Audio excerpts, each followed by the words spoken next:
नमस्कार दोस्तों, बहुत बहुत स्वागत है आपका हमारे study YouTube channel competition capsule में। दोस्तों, अभी आरआरबी एनटीपीसी की एक्सपेक्टेड कट ऑफ को लेकर के मैंने एक वीडियो बनाया था। उस पर आप सब लोगों ने जो प्यार और सहयोग दिया है, सीरियसली उसके लिए आप सब लोगों का तहे दिल से धन्यवाद। और दोस्तों, बहुत सारे बच्चों का ये कमेंट था कि आरआरबी ग्रुप डी के ऊपर भी एक वीडियो बनाया जाए। तो दोस्तों, आपके मन में जितने भी आरआरबी ग्रुप डी से लेकर के क्वेश्चन चल रहे हैं, सारे के सारे इस वीडियो में क्लियर करेंगे। अगर आप चैनल पर पहली बार हैं तो प्लीज चैनल को सब्सक्राइब कर लें और बेल आइकन प्रेस कर लें और ज्यादा से ज्यादा ये वीडियो अपने दोस्तों को भी शेयर करें, जिससे उनको भी आरआरबी ग्रुप डी के बारे में एक सटीक जानकारी मिल सके। तो चलिए शुरू करते हैं। सबसे पहले अगर हम जोन वाइज वैकेंसी की बात करें तो 2018 में कुल 62,909 वैकेंसी थी। जैसे आरआरबी अहमदाबाद में 6,087, अजमेर में 4,755, इलाहाबाद में 4,762। यहाँ पर हर जोन की वैकेंसियां दी हुई हैं प्रीवियस ईयर की। आपने जिस जोन में फॉर्म भरा है एक बार जरूर देख लें इसको। दोस्तों, अगर मैं प्रीवियस ईयर की कट ऑफ की बात करूं तो जैसा कि आप सब लोगों को पता होगा कि लास्ट ईयर जो फॉर्म भरे गए थे वो 1,89,82,769 फॉर्म भरे गए थे, जबकि कुल वैकेंसी थी 62,909 वैकेंसी। तो इसी प्रकार अगर पर सीट कंपटीशन की बात करूं तो 301.74 यानी लगभग 302 बच्चे एक सीट पर फाइट कर रहे थे। तो जाहिर सी बात है कि कंपटीशन हाई ही रहा होगा। तो यहां पर मैंने हर जोन की कट ऑफ दी हुई है। जैसा कि आरआरबी अगर अजमेर की कट ऑफ की बात करें तो यहां से जनरल कैटेगरी का जो कट ऑफ गया था वो 73, ओबीसी का 70, एससी का 63 और एसटी का 60 गया था। अगर एक्स सर्विसमैन की बात करें तो इसका मैक्सिमम कट ऑफ गया था 40 नंबर और मिनिमम कट ऑफ गया था 30 नंबर। इसी प्रकार यहाँ पर हर जोन का कैटेगरी वाइज मैंने कट ऑफ दिया है। फ्रेंड्स, आपने जिस भी जोन में फॉर्म भरा है एक बार अपनी कैटेगरी के अकॉर्डिंग जरूर कट ऑफ देख लें, जिससे आपको ये आइडिया लग जाए कि उस जोन की लास्ट ईयर कट ऑफ क्या रही थी। तो इस कट ऑफ के अगर एनालिसिस के बेस पे मैं कहूं तो फ्रेंड्स, जो जनरल की कट ऑफ मैक्सिमम गई थी वो 80 नंबर गई थी और जो मिनिमम गई थी वो 61 नंबर गई थी। इसी प्रकार अगर ओबीसी की बात करें तो ओबीसी की मैक्सिमम कट ऑफ 78 नंबर थी, जबकि मिनिमम कट ऑफ थी 56 नंबर। इसी प्रकार एससी की जो कट ऑफ थी वो 72 मैक्सिमम और मिनिमम 48, जबकि एसटी की 63 और मिनिमम 48 और एक्स सर्विसमैन की जो मैक्सिमम कट ऑफ थी वो 40 नंबर और मिनिमम कट ऑफ थी 30 नंबर। ये हमारा नॉर्मलाइज्ड मार्क्स है। अब अगर 2020 के एनालिसिस की बात करें तो दोस्तों 2020 में जो कुल वैकेंसियां हैं वो 1,03,769 वैकेंसियां हैं। और अगर जोन वाइज देखें तो देखिए, सेंट्रल रेलवे से 9,345, ईस्ट सेंट्रल रेलवे से 3,563, ईस्ट कोस्ट रेलवे से 2,555।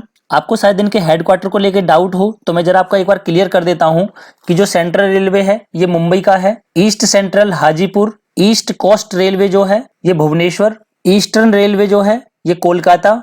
इसी प्रकार north central railway Allahabad, north east railway जो है Gorakhpur, north east frontier railway Guwahati, northern railway जो है दिल्ली, साउथ सेंट्रल रेलवे जो है वो Secunderabad, south east central railway जो है वो Bilaspur, south eastern railway Kolkata. इसी प्रकार अगर साउथ वेस्टर्न रेलवे की बात करें तो हुबली, और देखिए बेंगलोर भी इसी जोन में आता है। इसी प्रकार अगर साउथर्न रेलवे की बात करें तो चेन्नई, वेस्ट सेंट्रल रेलवे की बात करें तो जबलपुर, भोपाल भी इसी में आता है। और लास्ट है वेस्टर्न रेलवे, तो इसका हेडक्वार्टर है मुंबई। देखिए अहमदाबाद जो है वो वेस्टर्न रेलवे में ही आता है। तो यहाँ पर जोन वाइज वैकेंसी है। फ्रेंड्स, आपने जिस भी जोन से फॉर्म लगाया एक बार जरूर वैकेंसी देख लें कि वहां पर कितनी वैकेंसियां हैं। अब एक बार बात करते हैं कि किस जोन में कितने फॉर्म भरे गए हैं और पर सीट पर कंपटीशन क्या है। तो देखिए फ्रेंड्स, इलाहाबाद से 9,11,082 फॉर्म भरे गए हैं, जबकि वैकेंसी है 4,730। जो पर सीट कंपटीशन है वो 192 बच्चों का है। सबसे ज्यादा जो कंपटीशन है वो इलाहाबाद में ही है। तो यहाँ पर जोन वाइज भरे हुए फॉर्म, वैकेंसी और पर सीट कंपटीशन दिया हुआ है। एक बार आप अपना जोन जरूर देख लें कि आपने किस जोन से फॉर्म भरा था और वहां पर क्या कंपटीशन है। वीडियो को पॉज करके एक बार अपना जोन जरूर देख लें कि आपने कहां से फॉर्म भरा है और वहां पर सीट कंपटीशन क्या है। दोस्तों, अब बात करते हैं कि अगर इस बार कट ऑफ कम रहेगी तो क्यों रहेगी। जरा कुछ फैक्टर पे ध्यान दीजिए। देखिए 2018 में जो वैकेंसी थी वो 62,909 वैकेंसी थी और फॉर्म फिल हुए थे 1,89,82,769, यानी पर सीट जो कंपटीशन था वो 302 बच्चों का था। अगर 2019 की वैकेंसियों की बात करें तो 1,03,769 कुल वैकेंसियां हैं और फॉर्म जो फिल हुए हैं वो 1,15,67,298 फॉर्म फिल हुए हैं, यानी पर सीट जो कंपटीशन है वो 112 बच्चों का है। देखिए दोस्तों, वैसे फॉर्म तो फिल हुए थे लगभग 1 करोड़ और 26 लाख, लेकिन बाद में कुछ फॉर्म रिजेक्ट हुए और जो फाइनली फॉर्म बचे थे वो हैं 1,15,67,298। तो पर सीट कंपटीशन कितना है? 112 बच्चों का। यानी कहने का मतलब ये हुआ कि 74,15,000 बच्चे कम हुए हैं 2018 से, लेकिन 40,000 सीटें भी बढ़ी हैं। तो जाहिर सी बात है कि सीट बढ़ने पर और बच्चों की संख्या कम होने पर कंपटीशन कम होगा। अगर देखा जाए तो कंपटीशन का रेशियो 2.7 टाइम कम हो गया है अब। और देखिए दूसरा फैक्टर ये है कि 2018 में 64,371 लोको पायलट की भर्तियां कंप्लीट हुई हैं। इसी प्रकार 14,033 जो हैं वो जेई की, आरआरबी जेई की वैकेंसी कंप्लीट हुई हैं और 62,909 वैकेंसी जो हैं ये ग्रुप डी की कंप्लीट हुई थी। यानी कुल मिला के 1,41,313 बच्चे ज्वाइनिंग कर चुके हैं फ्रेंड्स। इन सबको ज्वाइनिंग अगर मिल गई है तो जाहिर सी बात है कि इन्होंने एनटीपीसी और ग्रुप डी का भी फॉर्म भरा होगा। तो जैसा कि मैंने एनटीपीसी में आपको बताया था कि लगभग 45% बच्चे ही एग्जाम दे पा रहे हैं एनटीपीसी का, तो सिंपल सी बात है कि ग्रुप डी में भी बच्चे कम ही पहुंचेंगे एग्जाम देने। जिनकी ज्वाइनिंग हो चुकी है वो क्यों ग्रुप डी में आएगा? जो एएलपी में लग गया या जेई में लग गया वो क्यों ग्रुप डी का एग्जाम देगा? तो सिंपल सी बात है कि बच्चे कम एग्जाम देंगे फ्रेंड्स और सीरियसली कंपटीशन कम होगा, ये जरूर ध्यान रखें आप। अब एक बार एग्जाम पैटर्न की बात करें तो देखिए वही पैटर्न है। कुल 90 मिनट का टाइम मिलेगा। 25 क्वेश्चन जनरल साइंस से, 25 क्वेश्चन मैथ से, 30 क्वेश्चन रीजनिंग से और 20 क्वेश्चन करंट अफेयर से आएंगे और जनरल अवेयरनेस से। यानी 100 क्वेश्चन मिलेंगे, 90 मिनट का टाइम होगा।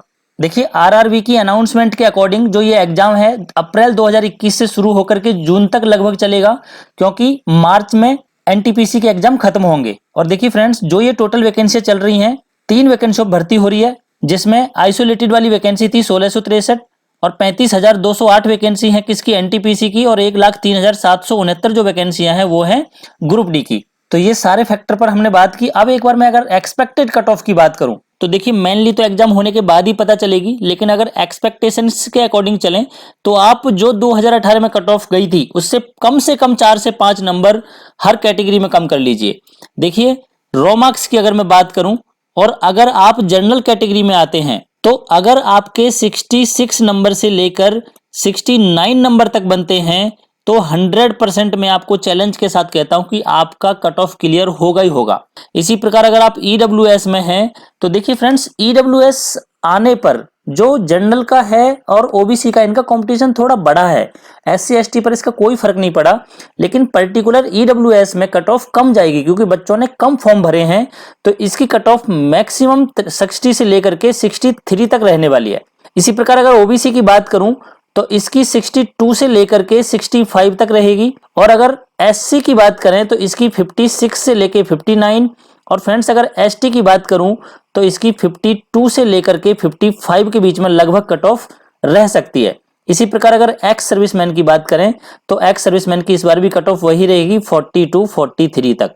तो फ्रेंड्स ये एक्सपेक्टेशंस है कट ऑफ को लेकर के और बाकी फाइनली एग्जाम आने पर पता लगेगा। अब एक बार अगर मैं जोन को डिवाइड करूं फ्रेंड्स हाई मीडियम और लो जोन में तो जरा ध्यान दीजिएगा। इलाहाबाद, इसके अलावा भोपाल, जयपुर यानी अजमेर, चंडीगढ़ और हाजीपुर, ये जो हैं हाई जोन में रहेंगे। इनकी कट ऑफ और जोनों से थोड़ी ऊपर जाएगी। इसी प्रकार दिल्ली, जबलपुर, बिलासपुर, कोलकाता और मुंबई ये मीडियम जोन में रहने वाले हैं। इनकी कट ऑफ मीडियम रहेगी, ना ज्यादा हाई जाएगी ना कम रहेगी। और इसी प्रकार गुवाहाटी, मालदा, जम्मू, मुजफ्फरपुर और गोरखपुर ये लो जोन में रहने वाले हैं। इनकी कट ऑफ कम रहेगी और जोनों से। तो फ्रेंड्स मेरी एक्सपेक्टेशंस के अकॉर्डिंग ये रहेगा और आई होप आप तैयारी कर रहे होंगे। देखिए फ्रेंड्स अगर आपका एग्जाम एनटीपीसी का ठीक नहीं हुआ तो अभी भी हमारे पास 3-4 महीने का टाइम है। और एक बात बताओ कि सिर्फ इतने नंबर लाने के लिए बहुत ज्यादा स्टडी करने की जरूरत नहीं है। अगर सीरियसली आपने मन बना लिया है कि सिलेक्शन लेना है तो आपको कोई नहीं रोक सकता सिलेक्शन लेने से, बस आपका माइंड उस चीज के लिए फोकस्ड हो। तो आशा करता हूं आपको चीजें समझ में आई होंगी। Thank you so much.